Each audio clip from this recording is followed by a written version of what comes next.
आणि तुम्ही आता डॉक्युमेंट्स नाही आहे तुमचे ओरिजिनल, ते कसं करायचं? ते आधार कार्ड तुमचा नंबर घेतला ना मी ना, तुम्हाला हे पाठवतो. हे ॲडव्हान्स घ्या. हे घ्या ना 100 रुपये ॲडव्हान्स घ्या. 100 रुपये काय ते ॲडव्हान्स? आधी मग मी दिले नाही दिले म्हणजे आता 1100 रुपये मला आणून देतो मी. हे घ्या वाटलं, पेट्रोलले राहू द्या म्हणत होतो. अर्धे तरी पैसे जमा करा आधी हो, पण एवढे तर दिले मग तुम्ही समाधान ना. मी तुम्हाला काल करतो या नंबरवर. जमा करावं लागेल.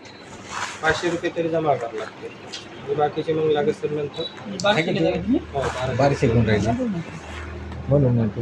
फोनपे आहे तुमचा नंबर? द्या मग तुमचा नंबर मी फोनपे करतो तुम्हाला.